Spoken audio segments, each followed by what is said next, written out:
This is Death or Prison, brought to you by leanonmeusa.org. We bring you stories of hope and encouragement. Hello, everyone. This is the Death or Prison podcast, brought to you by leanonmeusa.org. My name is Raul Lopez, and my co-host today is Oswald Newbold, and we are continuing segment 2 of a conversation we've been having with our distinguished guest, Alonzo Dixon. And if you didn't see the first segment, those of you who are watching now, you need to see it. Welcome again, my brother. It's so good of having you here, Alonzo. When we last left off, you were 16 years old and you were running the neighborhood for the Crips. And you had been arrested already at 12 years old. You shot up a police car to join the Crips, just to prove yourself with somebody in there. They didn't catch you for that, but you had many years of crime, violence. You said it came to a point that life didn't mean anything to you. Just giving a little backdrop for those who didn't see the first segment. But you're 16 now, and I know that you had another 10 years of horrible crime and what was going on. And at 26, you get sentenced. But fill us in those 10 years, some of the things that went on, experiences with family. You mentioned about your grandparents being the only good thing in your life. But yeah, from 16 on to 26, and then we'll get into when you get sentenced. Please elaborate. Well, when I was 19, I stabbed a guy 7 times. I ended up going to Folsom Prison. It's called New Folsom because you had 2 prisons, which was Old Folsom and New Folsom. Right. New Folsom is basically for young gang members that they built this prison for. So I got 5 years because the guy that I stabbed was another gang member. So in Los Angeles, if you hurt a civilian, they probably gonna give you as much time as they can. But if you hurt another gang member, kill another gang member, it's not that much time. That's just the way the laws worked, So I ended up getting 5 years for that because I stabbed this guy 7 times. And to this day, I have no reason. I can't even understand why I did what I did, but at the time it seemed like the thing to do to me, for what I Except felt like that he was in I another set. disrespected. Yeah. Except that he was in another set in another gang. Yes, and so I did try now to get my life together, and this is something that I talk about. But I'll explain that later. But I'll tell you, when I got out of Folsom. And you ended up doing the 5 years, right? The whole 5 years? Yes, Okay. at New Folsom Prison. At New Folsom. In, Folsom, California. And I did the whole 5 years in what they call the SHU program, Segregated Housing Unit, because if you got an OSS record, they don't really want you in population because they feel like you can lead the other kids into to doing like violence against prison guards or something like that. So if you got an OSS number, they try to separate you from the rest of the population. So when you got out, you said, now you're 24, right? Yes. And I wanted to really try. And I'm not knocking this church or this pastor because I understand that, but I went to, I saw it on TV, Reverend Price, and they had just got there with Pepperdine University, something like that, some big old university in California they took over. And I was like, man, maybe I could go to this church and they help me get my life together. And I think this was where I really, really started to hate everything, because when I went to this pastor in this church, look, I'm fresh out of prison. I don't want to go back to prison. I need help. I need to change my life. And they asked me how much could I donate. And so we ended up robbing that church because of that. I hear you. You ended up robbing. And it happens, you know. There's all kinds of things out there. There's real men of God, and maybe they made mistakes or whatever. But whatever happens, you got more angry and more hurt. Yes, you know, if I just could have maybe somebody would have talked, because I did. I asked him, man, can I talk to that dude I saw on TV? And then, now, well, you know, they wanted me to fill out some papers about how much money you make. And I'm like, man, I'm from the streets. I don't make no money unless I take it. And so when they denied me, I really, really got, I mean, they just set me back even further. And so I went back about 2 weeks later, maybe a little less time than that, and we just robbed the whole church. It just, you know, I was that upset that they would not help me. And my life went all the way downhill from there, just all the way downhill. You mean rob the No, church? You laid everybody down, or? yeah, we took everything. Okay. You took everything. You answered a question I was about to ask, because after that happened, I was going to ask how life went. But you just said it just went downhill from there. It just went downhill. It went All the downhill. way. Skied it down. Well, right now you're 24. You're 24 years old. You say life is just going. You went to, and it's commendable. You got out of prison. You went to a church for help because you wanted to change your life. You wanted to change. Yes. You wanted a good chance at making it. And the one place that you thought you could get it would have been the church. And it seems like the church let you down at that moment, right there. I used to watch this church. I was in the segregated housing unit, and you don't really get to see TV a lot, so they put these programs on, and I used to watch this church, you know, when the Reverend Price had, and they kept saying Los Angeles. I'm like, man, that's where I'm from. Maybe he would understand. And when I got out of Folsom, they didn't understand, and it just, like I said, it became a sinkhole at that point. You know, I just didn't care at all, and not trying to make it seem anything other than what it was. It wasn't that I was just set out. I just didn't care. Right. You know, I really just did not care. You're in the mindset of not caring. Okay, so now you're in the mindset of not caring. You just said, like, it was like whatever. You just did what you had to do.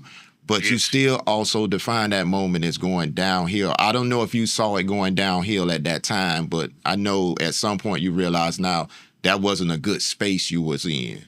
So right, here you are, you out in the streets, you doing whatever to survive. Let's just say you were somewhat of a loose cannon right then, right? Yes. What happens? When does it hit rock bottom? What goes on? You say it was going downhill. If you're a loose cannon, something has to give at some point. At some point I really wanted to try. And so I left Los Angeles. I came to Texas, you know, and I went to Fort Worth. And they had a program for, I forgot the name of the program. It was back, I don't even know if it still exists, that, you know, they would help gang members to try to get CDL license in Fort Worth. And so I went and I said, let me try to do this then. I want to get away from this. I just can't do it. And I got my CDLs. I started working for Waste Management. The only job I've ever had in my life, but it didn't last long. You know, I got CDL license. I started working Waste Management. And I'm thinking everything gonna be okay. And the next thing I know, that I'm around homeboys again. And there you go. It just everywhere I went, it seems like darkness was just following me. And there was just no getting away from it. Was you using your CDL license in Texas, around Fort Worth area? So yes. So essentially you was no longer in California environment. You was in Texas now, but you found your way back to that certain crowd or set of homeboys who roll how you like to roll, as we would say. Well, Crips, Fort Worth. That's how this thing, you know, because when you your name carries itself. And so when they say, you know, like when Ron came down here, you know, Ron, his name would ring a bell. And so when they said, oh man, Big D down here, you know, it rang a bell. And so then you start puffing up with your chest. Everybody know your name. You want to be the big dog. And it went to my head, and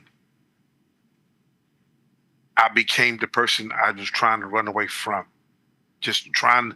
I got my CDLs, I really did. I still have them today, but because of my knees, I can't.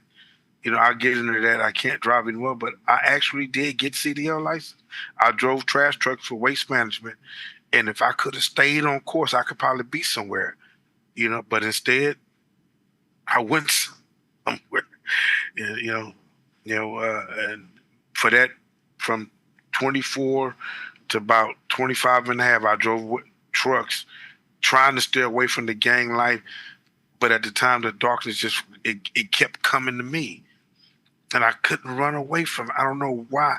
I wanted to get away. I didn't want to end up like my cousin, but that's the way it was. And once again, I found myself uh, in a community of those who I call family, and there you go. Yeah. I once heard it said that you could make a decision in 5 minutes that'll affect 50 years of your life. So I see things that a name that you got for yourself in Los Angeles followed you to Fort Worth, and when you got there, they're the homeboys waiting on you. But you tried. Yes. You were driving. At 25, you were still driving. Now, what happened after? What happened that you stopped driving and then got back in full swing of doing what you used to do? If you look, I don't know if you could look back in the records. There was a shooting in Fort Worth, where a young 12-year-old boy got shot. His dad was trying to buy some drugs, and he had his little boy in the car with him, and he ended up getting shot, and that caused a big old commotion. And in that, one side of Fort Worth, which was Hoover Crips, got into it with the other side, which was Bloods. So the Hoover Crips got into it with the Bloods. Okay. Yes, and it became a bloodbath in Fort Worth. And that's when the little boy got shot. Okay. Yes, it became a bloodbath. And you was involved in that. And we became, because of who I was, I wanted to show everybody that I was the top dog. I could get guns. Yeah, I could get this, I can get that. And that's what I was able to do, but I ended up getting more involved because my mom became the person I was. I believe I was just so evil that violence, the gang rapes became more. I taught that, if you wanted to inflict harm and pain, don't worry about shooting the person. If you don't kill him, then he can get over the bullet hole, but you want to do something that'll impact that family. And so that's the thing that the police wanted me most for, was the gang rapes. And you said a key word, Alonzo. You taught this. So Yes. Actually, a gift that God may give you to communicate or to influence others, you were using it to perpetrate evil. And Yes. So at 25, almost 26, we spoke about that you were sentenced to a large, for a real serious crime. Tell us about that and what happened. You went before the judge. What were the charges? What was the sentence? Tell us about that. It wasn't so much as the crime that they wasn't so much as like the gang rapes or the harm that we caused upon family.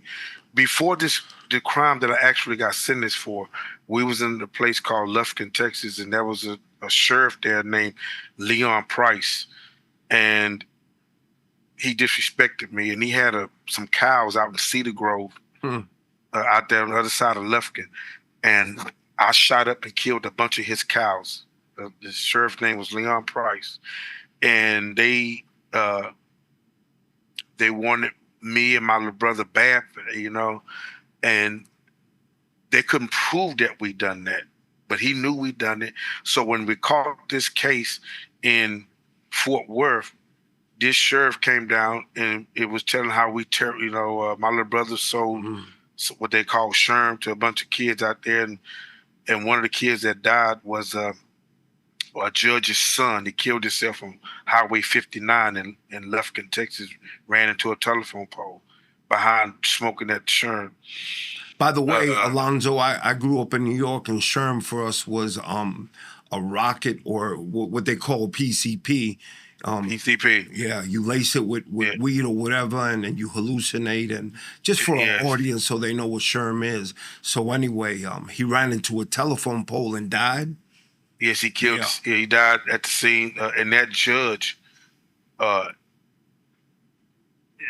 they knew where the Sherm came from. They knew who killed them cows.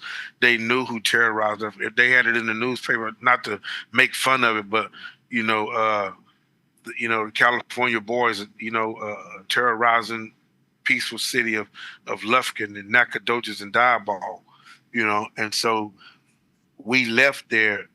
And when the trouble that we did in in East Texas carried over to Fort Worth. And so when I went to court on rape charges in Fort Worth, that was a small sentence. But when Leon Price and them came to talk to the judge and district attorney, they took that charge and threw it in with everything that we had done in East Texas.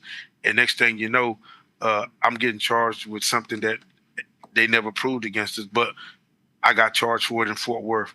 So they just added everything on. I couldn't fight it, and that's how I ended up with all this time in Texas. So the charges were, what were some of the charges? The first charge was rape. Right. The second charge was they charged us with how you say it. I don't know how you say it. The unlawful use in Lufkin. Of a firearm when you shot up the cows? It wasn't that. They tried to they used that. I can't say that they charged us with it. They used it to influence the jury that they killed these cows. They had this boy killed on drugs. They were raping these girls in East Texas and all that. So they used that as a tool with the jury in Fort Worth. And it's nothing I could have done at that point. Everything that I had done caught up with me right then and there. And so I'm not mad at nobody. I mean, I got away with so much over the years that it all came down to that jury trial. And that's how I got sentenced. Alonzo, you had mentioned your little brother. He followed you from Los Angeles to Texas also, right? Yes, my little brother, because like I said, my little brother, he became, he was a comedian, but he was also very, he was more to the dope gang than I didn't really care about selling dope. That wasn't my thing. But my little brother, because of the way we grew up, not having things, he saw that as a way to live a better life, and he became more involved in the drug scene than I did. I wasn't no drug dealer or nothing like that. I just, you can sell the drugs. I just take your money. That was me.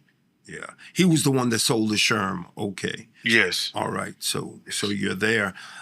So the judge sentenced you after these charges to 90 years, but they ran 45 and 45 concurrent. Yes. Tell us about your first day. You had been to Folsom already, but now you got a heavy sentence. Where did they send you to? I went to the micro unit in Tennessee Colony. And here, and that was in Texas. Yes, and because they called it the Tennessee Colony. Okay, it's Tennessee Colony, and it's the micro unit. You have the micro unit, Beto unit. This is where the most violent. You got 3 units there, and Beto 1 in the micro unit, and this one I just can't remember the other one. But these 3 units together is where they send the most violent criminals here in Texas. You said you did the whole 5 years in the SHU when you were in Los Angeles. Now you're in Tennessee Colony in Texas. Yes. as you compare, what were the difficulties of both institutions, and what were differences? Night and day. Night and day. Night and day. Because Okay. in California, 3 cells down from where I was, that's where Charles Manson was. So Okay. so you can see who was in that SHU program. Okay. Here in Texas at the micro unit, which they call so-called wannabe hard prison, it was night and day. I mean, it was just a bunch of people who wanted to be in the game, people that wanted to be tough, people that, and not trying to brag, or I just didn't see it as tough as people thought it was, because these was just a bunch of, here in prison, they send you, like, if you're at a certain age, they send you to Ferguson first. If you're at a certain age, Ferguson is what they call jump off school, for kids between 18 to 21, and it's like gladiator school. You fight all the time.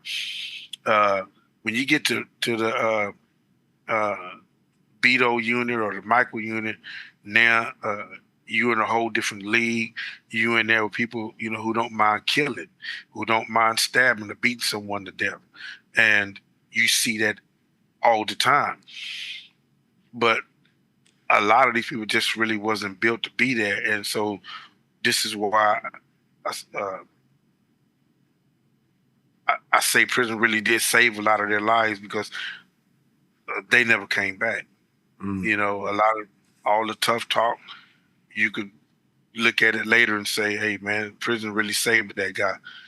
So this is why the guy that killed Mr. Bird, in Jasper, Texas, a lot of people probably heard that story where, young white kid gets out of prison and he drags his black dude down the streets of Jasper, Texas. That's because he was raped in prison repeatedly. So these are the happen. You get a lot of people that get beat up so much in prison that when they get out, they become more hateful and violent toward the other race. You got young black kids that get in there and they're forced to pay protection money. And so they realize that all that carrying a gun and stuff on the streets didn't mean nothing once you got in prison. And so it was here, I became more and more evil toward everybody, whites, blacks, Hispanic. It didn't matter to me. Just stay away from me, just stay away and you'll be okay. So once again, on the micro unit, I was kept in the lockdown cell. I get out 1 hour a day for recreation on the micro unit. How long did you do in the macro unit? This is how I got moved off the micro unit, because I threw a prison guard off a 3-row. Okay. The This third is tier. now why, Right. The third tier. So, yeah. third tier. 3-row. Me and Sergeant Baker had been, he just had his uniform on, and he just really, really, really caused us so much trouble. And I knew he had another officer with him named Officer Tippin, and Officer Tippin, Officer McCullen, and Officer Baker, Sergeant Baker, those 3.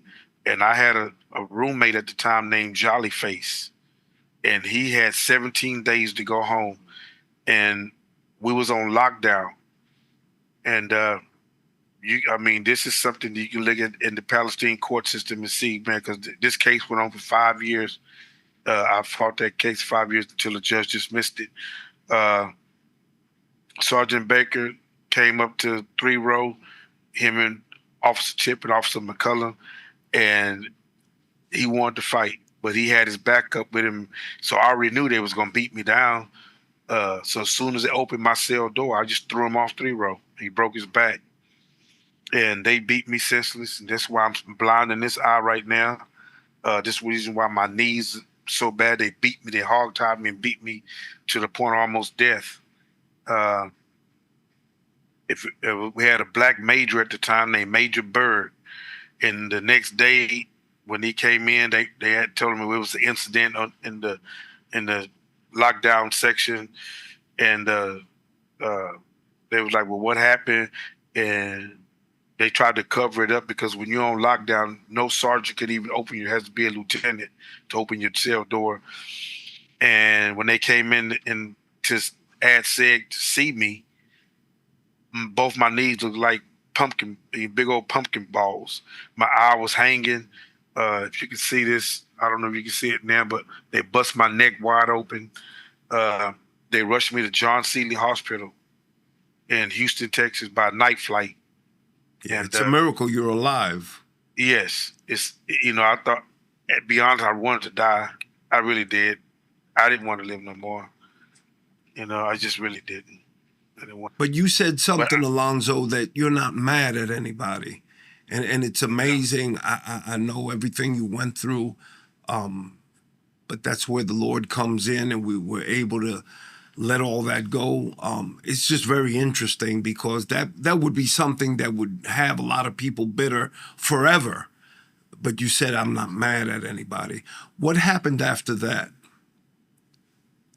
When I was in the hospital, laying up there, literally my eye, I got 2 buckles holding this eye together. This eye is painful. Even after I've had like 6 surgeries on it. And they want to take it out, but because when they stabbed me in the eye, they popped it, and the doctors put it back in with 2 buckles, so I can't see out of it.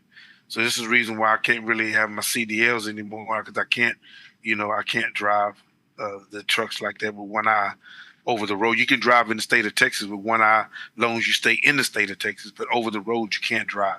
So that killed that.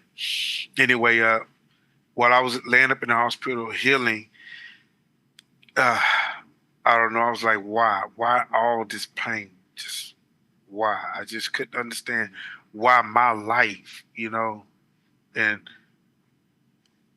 when I got back to the micro unit, because of so much hurt, so much pain, they put a sign on my door, that no white officers could come to my cell door. It was just fight every time. Wow, that's what it came to. It was a fight. By the way, how long did it take for you to heal? Because those are some serious injuries. I'm still healing. Still healing, but in the hospital, how long were you there? 6 months. 6 months, okay. 6 months. That gives us an idea, yeah. So you're back and they actually put a sign, no white officers to come and interact with you. Yes. Okay. And this is where the story changes, because this has been very interesting. We're going to pick up on this 3rd segment. You've been watching the Death or Prison podcast. My name is Raul Lopez. My co-host, Oswald Newbold. We've been talking with Alonzo Dixon, an incredible story, but this is not the end. In the next segment, we're going to see how his life turns around, and please be sure to watch. You have been watching the Death or Prison podcast, brought to you by leanonmeusa.org, but we say, choose life. Maybe we can change the world.